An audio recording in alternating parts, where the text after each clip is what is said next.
Cinema হলের গোপন কক্ষে মিলল যৌন উত্তেজক ঔষধ সহ অনৈতিক কর্মকাণ্ডের বিভিন্ন উপকরণ। অভিযোগ রয়েছে দীর্ঘ সময় ধরে শাপলা সিনেমা হলে প্রদর্শনীর আড়ালে গোপন কক্ষ তৈরি করে অনৈতিক কর্মকাণ্ড চালিয়ে আসছিল কর্তৃপক্ষ।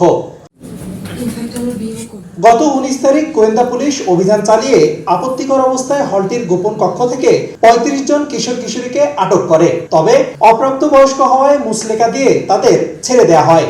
এ নিয়ে নানা মহলে তীব্র প্রতিক্রিয়া তৈরি হলে পুলিশের পক্ষ থেকে বলা হয় সুনির্দিষ্ট অভিযোগের প্রেক্ষিতে অভিযান চালানো হয়েছে। সেখানে বিভিন্ন ধরনের অনৈতিক কার্যকলাপ চলে, বিশেষ করে স্কুল কলেজের মেয়েরা বা ছেলেরা এখানে আসে এবং তারা বিভিন্ন অসামাজিক কার্যকলাপে রত থাকে। তথ্য পেয়ে আমরা সেখানে অভিযান চালাই এবং সেখানে আমরা দেখতে পাই যে হলের যে 3 তলা আছে, সেকেন্ড ফ্লোর, সেখানে ছোট ছোট রুম করে দেওয়া আছে এবং এই ছোট রুম করা আছে 8টা। এই রুমের ভাড়া নেওয়া হয় 600 টাকা করে এবং পুরো সিনেমার যে সময়টা, এই সময়টা তাদেরকে এই ছেলে মেয়েদের কাছে দিয়ে দেওয়া হয় এবং তারা সেখানে নিজেদের ইচ্ছা মতো এই 3 ঘন্টায় যা ইচ্ছা তাই করতে পারে। এরকম একটা অভিযোগ আমরা পেয়েছিলাম এবং আজকে যে আমরা এটা সত্যতা পেয়েছি এবং পুলিশের লোকজন, আমরা যখন সিভিলেই তো থাকি, আমরা যখন ওখানে ওঠার চেষ্টা করি তখন হলের যারা কর্তৃপক্ষ আছে তারা আমাদেরকে বাধা দেওয়ার চেষ্টা করে।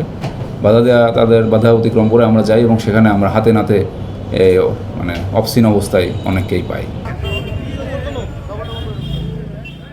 এদিকে সিনেমা হলে পুলিশি অভিযানের প্রতিবাদে মঙ্গলবার বিকেলে সংবাদ সম্মেলন করে হল কর্তৃপক্ষ। তাদের দাবি সুনাম ক্ষুণ্ণ করতেই পরিকল্পিতভাবে এমন অভিযান চালানো হয়েছে। এ সময় গণমাধ্যম কর্মীদের সেই কক্ষ ঘুরে দেখার আহ্বান জানানো হয়। সত্য তথ্যটা আপনারা প্রকাশ করুন। আমি যে সামাজিকভাবে হেয় প্রতিপন্ন হয়েছি এবং আমার যে সিনেমা হলের মালিকরা, যারা মূল মালিক, তারাও কতখানি সামাজিকভাবে ক্ষুণ্ণ হয়েছে, মান সম্মান ক্ষতিগ্রস্ত হয়েছে, এটা আপনারা বিচার বিশ্লেষণ করে আপনার সঠিক তথ্যটা তুলে ধরবেন। 19 তারিখে যে ঘটনার যে ইয়েটা আসছে, মিডিয়াতে আসছে, এটা সব সত্য না। তবে সেই গোপন কক্ষে দেখা গেল বিভিন্ন যৌন উত্তেজক পণ্য সহ নানা উপকরণ। এমনকি কক্ষের আসন পরিবর্তন করে বসানো হয়েছে সোফাও।